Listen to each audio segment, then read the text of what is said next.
बिस्मिल्लाहिर्रहमानिर्रहीम। अस्सलाम वालेकुम। कैसे हैं जी आप सब लोग? उम्मीद करती हूँ खैरियत से होंगे, खुशबाश होंगे। अल्लाह पाक सबको सलामत रखे, आमीन जी। आज मैं बनाऊंगी जी बहुत ही डिफरेंट स्टाइल में एक रेसिपी जो कि मैं आप लोगों के साथ शेयर कर रही हूँ। तो प्लीज़ वीडियो को वॉच कीजिएगा फुल, और अगर मेरी ये रेसिपी पसंद आए तो लाइक कीजिएगा, चैनल को सब्सक्राइब कीजिएगा। तो चलिए चलते हैं अपनी रेसिपी की तरफ, शुरू करते हैं जी अल्लाह ताला के बाबरकत नाम से जो बड़ा मेहरबान और नहायत रहम करने वाला है। तो ये देखें कैसे जूसी और मज़े के कबाब जो मैंने बनाए हैं ये कैसे बनते हैं। तो सबसे पहले जी एक पाव दाल थी, इसको मैंने 2 घंटे पहले भिगो दिया था। 2 घंटे पहले भिगोना ज़रूरी है। और साथ ही जी एक पाव चिकन है जिसको भी मैंने वॉश करके रख लिया था। दाल को भिगोने से पहले अच्छे से वॉश कीजिएगा क्योंकि इसमें मिट्टी धूल वगैरह बहुत चीज़ें होती हैं। अच्छा जी, सब्ज़ मिर्चें सी 8 से 10 अदद तो मैंने सब्ज़ मिर्चें शामिल की चॉपर के अंदर। और साथ ही जी इसमें दाल शामिल की है, थोड़ी थोड़ी करके इसमें दाल जो है ना वो मैं चॉप करूँगी। और इतनी चॉप करनी है कि बस जो है ना इसका हल्का सा जो दरदरा से एक दाना जो बाकी बच जाता है ना वो कच्ची दाल का वो नहीं जाता, हमने उतनी ही करनी है। तो साथ ही जी ये देखें जी इसमें मैंने चिकन थोड़ा थोड़ा करके शामिल कर दिया। बहुत कम चिकन के साथ इतने ज़्यादा हमारे कोफ्ते तैयार हुए थे और बहुत ही मज़े के तैयार हुए थे, अंदर से जूसी, ऊपर से जो है ना वो बहुत ही क्रंची क्रंची से। तो ये देख सकते हैं इसके अंदर 1 चम्मच अदरक लहसुन का पेस्ट, सॉरी मैंने लहसुन नहीं यूज़ किया, आप लोग अगर पसंद करते हैं तो कर लीजिए। तो उसके बाद ये बेसिक से मसाले इसमें जाएंगे। इसमें है जी नमक, दरदरी मिर्चें हैं और हल्दी है, सूखा धनिया, ज़ीरा। और ये जी मैंने जो है ना हाफ जो टेबल स्पून इसमें शामिल की हैं सारी चीज़ें। तो आप लोग भी इतनी क्वांटिटी के साथ अगर बना रहे हैं तो इसी तरह ही आप लोग शामिल कीजिएगा। स्पाइसेस भी बहुत ही अच्छे इसमें, ना ज़्यादा थे ना ही कम थे। अच्छा जी, ये चीज़ें डालने के बाद इनको मैंने फिर से घुमा लिया है। और एक बात मैं आप लोगों को बताती चलूँ कि ये जो मैंने ज़ीरा और धनिया पाउडर लिया था ये मैंने जो है ना ड्राई रोस्ट करके लिया था, ऐसे नहीं यूज़ किया था।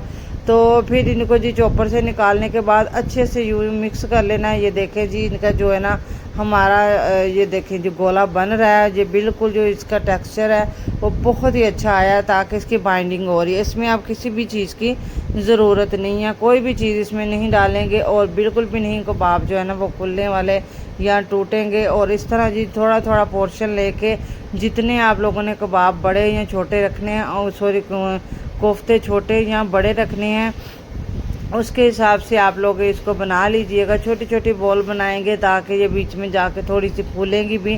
तो ये देखें जी ये कैसे बनी थी। और ऑयल मेरे पास पैन पे पहले ही था, इसमें मैंने चिप्स तैयार किए हुए थे, इसी में मैं जो है ना मैंने देखा जी इसको रख लूँ और गर्म होने के लिए। जब ये गर्म हो जाए बिल्कुल, ये जो बहुत ज़्यादा गर्म नहीं करना क्योंकि ऊपर ऊपर से ये कलर आ जाएगा और अंदर से जो है ना ये कच्चे रह जाएंगे क्योंकि हमारी दाल कच्ची थी। इसको हमें अच्छे से कुक करना है, अच्छे से फ्राई करना है। तो इस तरह जी मैंने कुछ कुछ फासले पे ये देखें जी मैंने डालते जा रही हूँ। और वो आप देख सकते हैं ऑयल का टेक्सचर चेक कीजिए कि डालने के बाद इसके बबल जो है ना वो हल्के हल्के बनना स्टार्ट हुए थे। ये देखें जी ये फूल गए हैं और ये बहुत ज़्यादा ऑयल में जो है नहीं है फ्राई करने। ये देखें जी इतना ही ऑयल में हम लोगों ने फ्राई करने हैं। और इनको जी उल्टते पलटते हुए इस तरह हिलाते हुए इसको जो ना इनका कलर जो जब चेंज हो जाएगा, मुकम्मल तौर पे ये कुक हो जाएंगे, तो फिर जी हम इनको जो निकाल देंगे। मैंने 2 दफ़ा करके जो है ना सारे कर लिए हैं फ्राई। अब जी इसके ग्रेवी की तरफ चलते हैं। तो मैं ये जो ऑयल था ना इसके फ्राई वाला, यही मैंने कढ़ाई में शामिल कर दिया और इसमें 2 अदद प्याज जो थे वो रफली शामिल करके इसमें डाल दिए। अब जी इसमें अदरक और लहसुन का पेस्ट मैं डालूँगी, वो भी मैं जो है ना वो रफली सा ही मैंने इसको कूटा है दरदरा सा। जी देख सकते हैं 1 से 1.5 इंच का अदरक का टुकड़ा था और 8 से 10 लहसुन के जवे थे। अगर तकरीबन इनका पेस्ट तैयार करते हैं तो 1 चम्मच ही इनका पेस्ट तैयार होता है।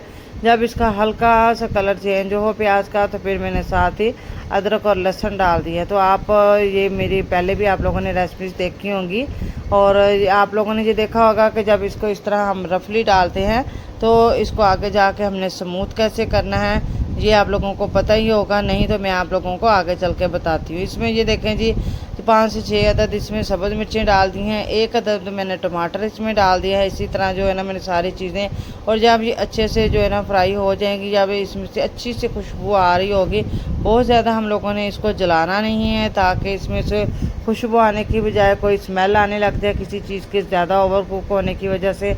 तो इसीलिए ज़्यादा ओवर कुक नहीं करना है इसको। जब ये फ्राई हो जाए तो इसको जी मैं निकाल के ब्लेंडर जग में डालूँगी। ब्लेंडर जग में डाल के इसको थोड़ा सा पानी डाल के ना, तो मैं इसको स्मूथ सा इसका जो है ना पेस्ट तैयार कर लूँगी। ये देखें जी हमारा जो अच्छे से तैयार हो रहा था, और ऑयल जो है इसका ना वो इसी तरह कढ़ाई में जो है ना निचोड़ लेंगे जितना हम निचोड़ सकते हैं।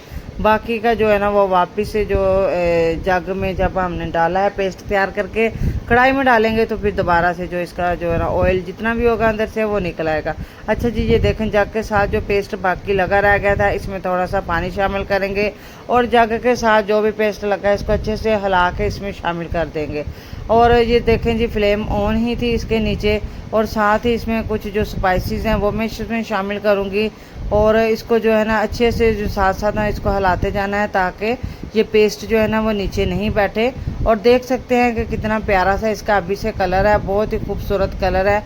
तो इसमें सबसे पहले जी मिर्चें शामिल करेंगे। मैं रेड मिर्चें शामिल कर रही हूँ इसमें, 1 टीस्पून इसमें रेड मिर्चों की शामिल करूँगी, और 1/4 टीस्पून इसमें मैं हल्दी शामिल करूँगी, और 1 चम्मच में इसमें नमक शामिल करूँगी। नमक आप अपने हस्बे ज़रूरत शामिल कर सकते हैं जितना आप लोग यूज़ करते हैं।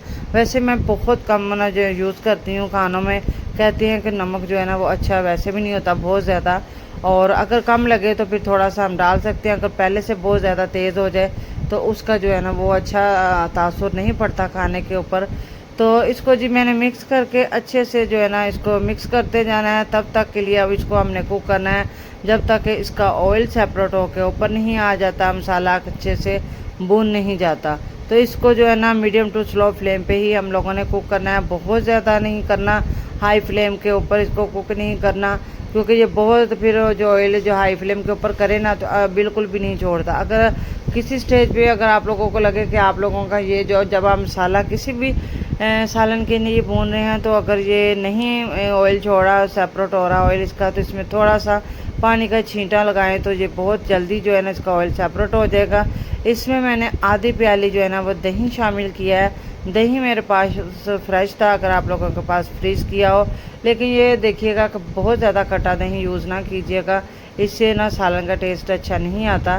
तो मैंने फ्रेश दही लिया था, वो ज़्यादा खट्टा नहीं था, बस जो है ना नॉर्मल था, जितनी खटाई होती है ना दही में उतनी ही थी। अच्छा जी, 2 अदद इसमें बड़ी इलायची यूज़ कर दी हैं, और जी साथ में ये मैंने जो धनिया का और ज़ीरे का जो मैंने इसका दरदरा सा बनाया ना पाउडर, वो इसमें यूज़ किया, और वो इसी स्टेज में यूज़ करेंगे। अगर पहले करेंगे तो उसका कलर बहुत ज़्यादा डार्क हो जाता है, सालन का वो ब्लैकिश में आ जाता है, तो खूबसूरती नहीं रहती।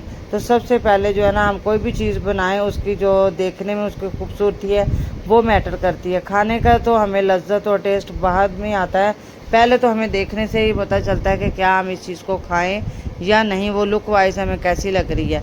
तो सबसे पहले जी यही चीज़ है कि हमने इसकी लुक को बहुत अच्छे से बनाना होता है।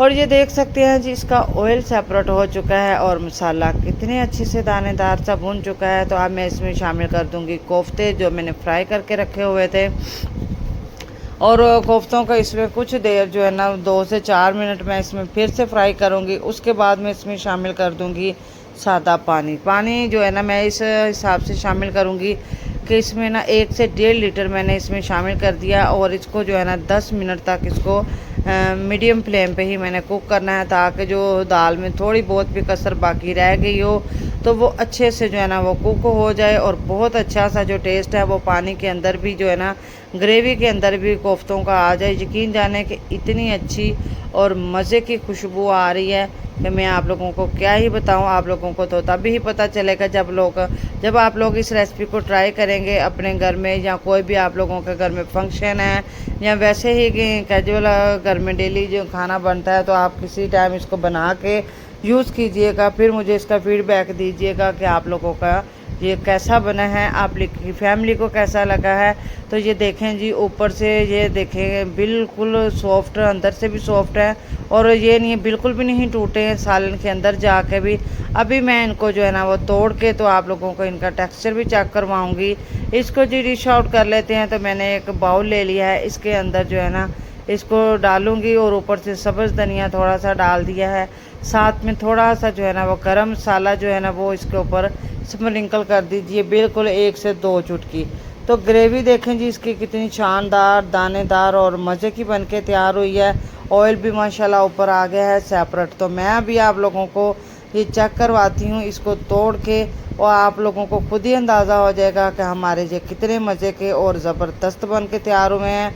ये देखिएगा। और अगर इसी स्टेज पे आप लोगों को मेरी ये रेसिपी अच्छी लगे, वीडियो को लाइक कीजिएगा, चैनल को सब्सक्राइब कीजिएगा। तो अब मैं आपको मिलूँगी नेक्स्ट वीडियो में। जज़ाकल्लाह खैर।